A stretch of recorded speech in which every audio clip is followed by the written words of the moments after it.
Hello everyone, मैं अनुज कुमार आपका स्वागत करता हूं। जैसा कि हम डिस्कस कर रहे थे किंगडम प्रोटिस्टा के बारे में, आपको बताया था कि किंगडम प्रोटिस्टा में 5 क्लासेस है: chrysophytes, dinoflagellates, slime moulds, euglenoids and protozoa. कल हम डिस्कस कर चुके थे about the chrysophytes. Now we are going to discuss about the dinoflagellates. Dinoflagellates जो हैं, these are unicellular, motile, biflagellate, golden brown, photosynthetic. ये क्या है? आपके यूनिसेल्युलर है, मोटाइल है, बाइफ्लैजिलेट। अब डाई डाई का मतलब दो, फ्लैजिलेट मतलब फ्लैजिला। तो इसके अंदर क्या होते हैं? दो फ्लैजिला प्रेजेंट होते हैं और ये फोटोसिंथेटिक है। कैसे है? फोटोसिंथेटिक प्रोटिस्टा है। इसमें से sometime they are may be non motile और they may be amoeboid, amoeba की तरह भी ये जो है मूवमेंट कर सकते हैं। और मोस्टली जो है ये मैराइन होते हैं। सम आर फ्रेश वाटर, कुछ फ्रेश वाटर में पाए जाते हैं, अदरवाइज मोस्टली कैसे हैं? मैराइन है। और इनकी बॉडी जो है that is enclosed by a rigid coat. तो जहां पर भी कोट का मतलब आ रहा है कि इसकी क्या है? सेल वॉल है, इसकी जो है आउटर कवरिंग है। और इसकी आउटर कवरिंग को क्या बोलते हैं? थीका और लोरिका। थीका जो है आपका यहीं पर सेल वॉल के लिए थीका यूज होता है, अदरवाइज किसी भी अदर फाइलम में या अदर किंगडम में या अदर ग्रुप में थीका का यूज नहीं होता। आप जो है फिजियोलॉजी में भी पढ़ेंगे, वहां पर भी थीका आता है जो है एम्ब्रियो में, लेकिन वो अलग टॉपिक है। तो यहाँ पर जो है इतने समझ लीजिएगा, इसके बाहर एक रिजिड कोट होता है जिसको थीका या लोरिका बोला जाता है। और इसके जो फ्लैजिला है दे आर हेट्रोकॉन टाइप। हेट्रोकॉन यानी कि डिफरेंट टाइप के फ्लैजिला होते हैं। इसमें से एक फ्लैजिला जो होता है, सपोज दैट ये आपका डायनोफ्लैजिलेट्स है, तो इसका एक फ्लैजिला जो होगा वो होगा लॉन्गिट्यूडनल और एक होगा ट्रांसवर्स, यानी कि एक दूसरे से दोनों जो है वो आपका राइट एंगल पर होते हैं। ये दोनों एक दूसरे से राइट एंगल पर होते हैं। तो इसी तरह के फ्लैजिला को क्या बोलते हैं? हेट्रोकॉन। और इसके अंदर जो है इन्हीं फ्लैजिला की हेल्प से मूवमेंट होता है। इसके अंदर स्पिनिंग मूवमेंट होता है। स्पिनिंग मूवमेंट जैसे आपने देखा होगा, किसी ने शराब पी रखी हो या गिरता पड़ता चलता है ना, तो ऐसे ये कूद कूद के गिरता, इधर उधर लहराता हुआ सा इन फ्लैजिला की हेल्प से ये चलता है। और इसकी जो स्पेसीज जो आपका स्पेसीज है मोस्टली वो डिफरेंट डिफरेंट कलर की होती है। ब्राउन कलर की, ग्रीन कलर की या येलो कलर के। इनमें क्रोमेट्रोप्स पाए जाते हैं, यानी कि इनकी जो सेल वॉल है, सेल वॉल के अंदर जिस तरह के भी आपके क्रोमेट्रोप्स होंगे उसी तरह का इसका कलर होगा। तो इसके अंदर जो है क्लोरोफिल ए होता है, जिसके अंदर क्लोरोफिल ए होगा सेल वॉल में वो ब्राउन कलर के होंगे, जिसके अंदर क्लोरोफिल सी होगा वो ग्रीन कलर के होंगे, और जिसके अंदर अल्फा कैरोटीन होता है वो येलो कलर के होते हैं। यानी कि इनकी जो मोस्टली स्पेसीज है वो ब्राउन, ग्रीन और येलो कलर की होती है due to the presence of different different type chromatophores. और बात करें रिजर्व फूड मटेरियल की, चूंकि ये फोटोसिंथेटिक है तो ये जो अपना भोजन बनाते हैं वो इसके अंदर कार्बोहाइड्रेट या ऑयल ड्रॉपलेट्स की फॉर्म में स्टोर रहता है। बात करते हैं इसके न्यूक्लियस की। इसका जो न्यूक्लियस है जनरली वो लार्ज होता है और कंडेंस होता है। कंडेंस यानी कि बहुत ही जो है घन का होता है, घनाकार होता है। आपका जो है बहुत ज्यादा कोयलिंग इठा हुआ सा वो रहता है। Even in the interphase. अब इंटरफेज क्या है? सेल डिवीजन जो होता है, एक सेल से दो सेल बनती है, उसकी जो प्रारंभिक अवस्था है वो इंटरफेज है, जिसमें कोई भी सेल अपने आप को तैयार करती है फॉर द डिवीजन। और उस टाइम पर जो न्यूक्लियस होता है, उसके जो क्रोमोसोम्स होते हैं वो आपका खुल जाते हैं क्योंकि उसको डिवाइड होना है। लेकिन यहाँ पर इंटरफेज में भी ये न्यूक्लियस कंडेंसी रहता है, इसके क्रोमोसोम जो है वो कंडेंसी रहते हैं, वो अलग अलग नहीं होते हैं। और यहाँ पर क्रोमोसोम्स के अंदर do not have histone, histone नहीं पाया जाता है। अब आप कहेंगे हिस्टोन क्या चीज है, तो सुना ही नहीं। तो यहाँ पर इतना समझ लीजिएगा कि हिस्टोन जो है it is a type of protein which is utilize for the packaging of DNA, जो कि डीएनए को आपके पैक करे रहता है। लेकिन यहाँ पर जो है इसमें हिस्टोन प्रोटीन नहीं पाया जाता है, यानी कि इसका डीएनए पैक नहीं होता है। डीएनए के बाहर एक हिस्टोन प्रोटीन होगा जो इसको इधर उधर नहीं जाने देगा, पूरे को आपका एक जगह रखेगा, लेकिन इसके डीएनए में हिस्टोन प्रोटीन नहीं पाया जाता है।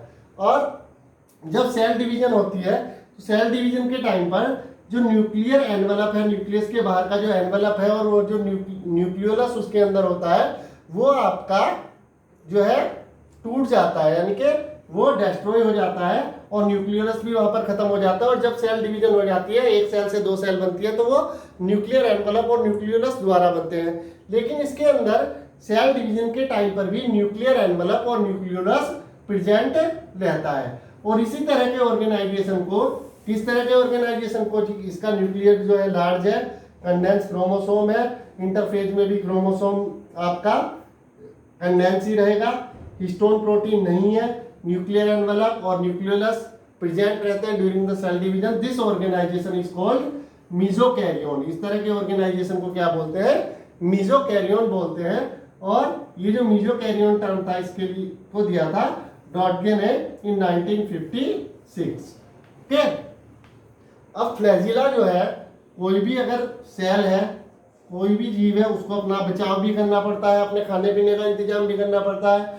तो इसमें मोस्टली वैसे तो फोटोसिंथेटिक है, फोटोसिंथेटिक बिहेवियर करते हैं, लेकिन कुछ डायनोफ्लैजिलेट्स में ट्राइकोसिस्ट पाई जाती है। इनको ट्राइकोसिस्ट को क्या बोलते हैं? नीडोब्लास्ट। नीडोब्लास्ट मेनली सिलेंट्रेटा में पाई जाती है, जिनको दंश कोशिकाएं बोलते हैं। ये दंश कोशिकाएं जो है ये पॉइजनस होती है, यानी कि इनके आसपास कोई भी अगर शिकार आता है तो उसके अंदर ये उसको धसा देंगे। उससे अपना बचाव करने के लिए कुछ डायनोफ्लैजिलेट्स में ट्राइकोसिस्ट या नीडोब्लास्ट है। और साथ ही साथ जैसे हाइड्रा में भी पाई जाती है, हाइड्रा में हिपोटॉक्सिन नामक जो है एक जहरीला पदार्थ स्रावित होता है और उसके कॉन्टैक्ट में कोई भी आता है वो उसको खा जाता है। तो यहाँ पर दंश कोशिकाएं जो है ये नीडोब्लास्ट इसको प्रोटेक्शन प्रोवाइड कराती है, और अगर कोई आएगा भी तो उसको पकड़ के सटक जाएंगी, खा जाएंगी। और रिप्रोडक्शन जो होगा यहाँ पर, that is commonly asexual reproduction through cell division. Asexual reproduction किसके द्वारा होगा? सेल डिवीजन के द्वारा, जब एक सेल दो सेल में डिवाइड होगी। और सिंपल प्रोसेस है बाइनरी फिजन। बाइनरी फिजन आपको बता चुका हूं कि सेल का इल्यूमिनेशन होता है, उसका न्यूक्लियस अलग अलग हो जाता है और एक सेल दो पार्ट में डिवाइड हो जाएगी। तो ये जो है आपका सेल डिवीजन बाइनरी फिजन के थ्रू रिप्रोडक्शन होता है। समटाइम कुछ जो डायनोफ्लैजिलेट्स हैं वो सेक्सुअल रिप्रोडक्शन भी शो करते हैं through the isogamous and anisogamous sexual reproduction. अब यह आइसोगेमस और एनाइसोगेमस क्या है? अगर मेल और फीमेल दोनों एक जैसे हैं तो वो क्या कहलाता है? आइसोगेमस। और दोनों अलग अलग हैं तो एनाइसोगेमस। तो इसमें आइसोगेमस भी हो सकते हैं, एनाइसोगेमस भी हो सकते हैं कुछ डायनोफ्लैजिलेट्स में, जस्ट लाइक सिरेटियम। सिरेटियम में जो है इस तरह का रिप्रोडक्शन पाया जाता है। अब बात आती है कि ये जो है आपका कौन सा जहरीला है, कौन सा कम जहरीला है। आपने सांप देखे होंगे, सांप को बोलते हैं कम जहरीला है, ज्यादा जहरीला है। वो किस पर प्रेजेंट करता है? कि उसके अंदर टॉक्सिन का अमाउंट कितना है। कई बार सांप आगे बोल रहे हैं यार ये कुछ नहीं कहेगा, ये जहरीला नहीं है, या कई बार जो है देख के बोलते हैं कि ये बहुत जहरीला है। तो उसके टॉक्सिन के अमाउंट पर प्रेजेंट करता है कि वो कितना जहरीला है या नहीं है। तो कुछ जो आपके डायनोफ्लैजिलेट्स हैं, जस्ट लाइक गोनिलैक्स, और ये क्या करते हैं? ये आपका टॉक्सिन प्रोड्यूस करते हैं जिसको बोलते हैं सेक्सी टॉक्सिन। क्या बोलते हैं? Sexy toxin. ये सी वाटर में प्रोड्यूस करते हैं, जो कि हाईली पॉइजनस होता है फिशेज या अदर एक्वेटिक ऑर्गेनिज्म के लिए। और ये अगर पॉइजनस है तो आप कहोगे कि सारी की सारी मछलियां मर जानी चाहिए। पॉइजनस तो है, लेकिन इतना ही पॉइजनस है कि एक इकोलॉजी जो है वो बैलेंस में रहे। सारी मछलियां नहीं मरेंगी, सारे एक्वेटिक ऑर्गेनिज्म इसके जैसे नहीं मरेंगे, केवल इतना ये प्रोड्यूस करते हैं कि एक आपका बैलेंस बना रहे। और अगर बहुत से लोग जो सी फूड खाते हैं, अगर वो ये उनको खा ले, इन फिशेस को जो है अगर ह्यूमन कंज्यूम करता है तो उसके अंदर बहुत सारी बीमारियां हो सकती हैं। कुछ जो सेल फिशेस है, जस्ट लाइक पायला वगैरह, चाइना वाले सब खा जाते हैं, घोंगा, केकड़ा वेकड़ा। तो जो सेल फिशेस होती हैं वो डायनोफ्लैजिलेट्स को खाएंगी। और डायनोफ्लैजिलेट्स के अंदर क्या है? टॉक्सिन है, तो वो उसकी सेल के अंदर एक्यूमुलेट होने लगता है। और अगर उसी को जो है आदमी खा ले, सी फूड को, पायला वगैरह भी खाते हैं, तो अगर बिना पकाए या कच्चा खा ले, अगर इम्यूनिटी तुम्हारी बहुत अच्छी है तो 10-5 दिन जिंदा रह लोगे, नहीं तो जो है हाथों हाथ डेथ हो जाएगी या पैरालाइसिस तक हो जाता है। तो ये जो है जो सेल के अंदर जो सेल फिशेस है उसकी सेल में एक्यूमुलेट होता है, और वहां पर जो है आपका पॉइजनस कॉज करता है, और वही पॉइजनस ह्यूमन बींग्स के अंदर जाकर के जो है घातक बीमारियां कॉज कर सकती है।